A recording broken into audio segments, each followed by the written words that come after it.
Hey, what's up, guys? This is Texas Mortgage Boss James J, and I wanted to just come on and share a couple of things that may help you if you're in the market to buy a home. Now, if you are in the market for a home, or if you know someone in the market to purchase a home right now, you probably know things are a little crazy right now, right? So the market, Texas, is crazy. It's actually like this all across the country.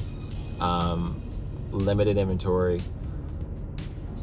Sellers are they're making the most of this opportunity. Let me just put it that way. And so it is a challenge as a buyer right now, if you qualify for a home, to find one, right? To find one where you're not competing against offer after offer after offer after offer. So one of the things that you could do as a buyer, there's actually a couple of things, but I just want to address one in particular first. The first one is to actually do a real pre-approval. Okay, now I've done videos before on the difference between pre-qualification versus pre-approval. There is a difference. In this market, I really think people need to get pre-approved. Okay, so what does that do? If you are in a competitive offer situation, which a lot of people are right now in a competitive offer situation, so they're making offers and they've got 10 other people that they're compete with. If they're lucky, it's only 10. I've heard of 20, I've heard of 30, I've heard all kinds of craziness as it relates to the number of offers some sellers are getting on property. So what you may want to do is focus on an actual pre-approval, okay? Not a pre-qualification. Now the difference, and the timing also makes a difference here too. So the difference on pre-qualification versus pre-approval, okay? In a nutshell, a pre-qualification, we're gonna pull credit, we're going to use your income that you put on paper or on the application, and from that, we're going to determine how much you can qualify for. Now, oftentimes, a pre-qualification will you got people that get pre-qualified and they actually don't end up getting a loan. So if you are looking for a pre-approval, you want to send in all your documents to your lender. All right, this is a way to separate your offer from another one, and I'm gonna tell you why. So you send in all your documents to a lender. If they have the ability to actually have an underwriter review it, and every lender does not like to do this. They don't like to tie up assets, being a underwriter, underwriting a file that does not have an actual property address. Why?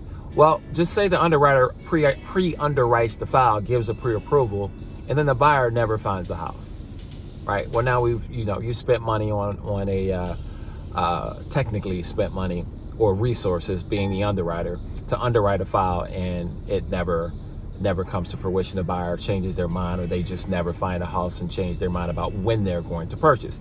Now, me as a loan officer, as an example, it's a little different for me, because I am the person out and about. I'm the face of the franchise, so to speak.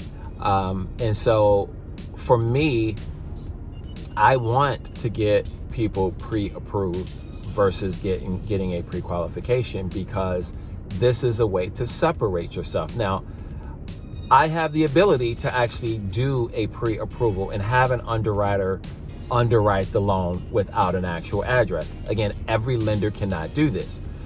But the benefit for you as the buyer is when you go compete with 10 offers, 20 offers, 15, whatever the number is, your realtor can now say, listen, this is a pre-approval, okay?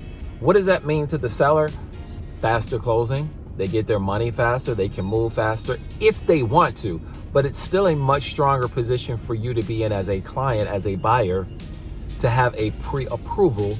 And it's up to the realtor to sell this, by the way, okay? You as a buyer are not gonna sell this. Your realtor has to sell the pre-approval, right? I can give it to you. I can't sell it for you. Now, there are times where I will call a listing agent and essentially sell my client as the buyer if there's a competitive situation. Every loan officer is not going to do that. I do it. I can do that. I can reach out to the listing agent and essentially vouch for your financials and let them know you are a super strong buyer. And I've done a pre-approval. Give them, hey, we can close quickly if the seller wants to close quickly. So it's up to first the realtor to sell it, number one, and then I will also sell you as a client. And that means reaching out to the listing agent, the selling agent, and basically letting them know how much of a strong buyer you are.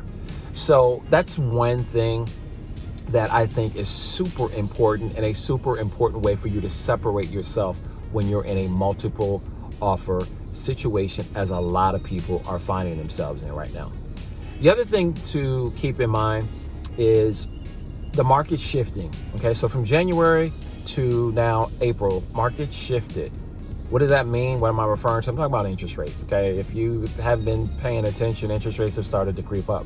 So what you could do back in January, you can't do right now. Okay, you can't do without spending a ton of money, which doesn't even make sense for the most part.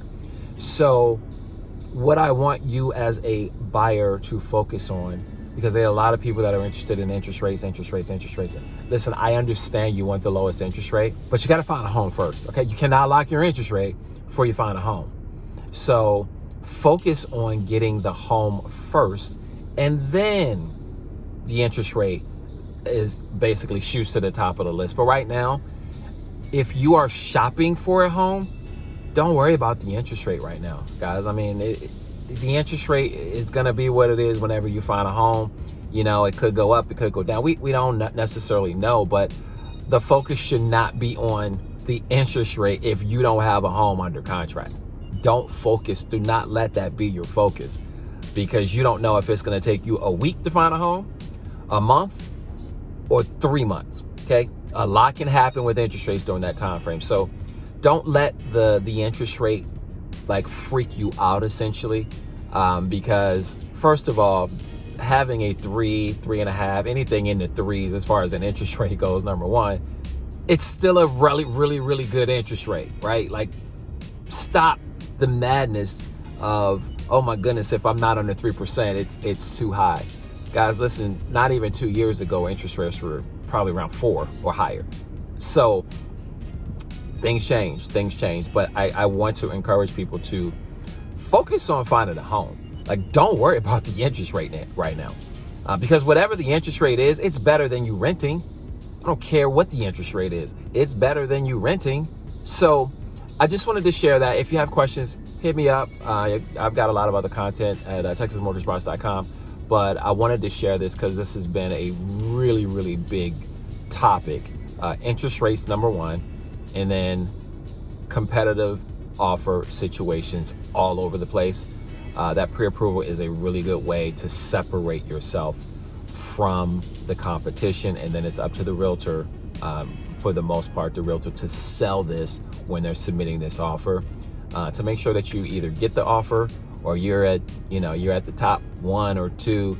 Obviously, being 2 does you no good. You want to be number 1. This is one way for you to get to number 1. All right. If you guys have questions, holla at me, and I will talk with you later. Peace.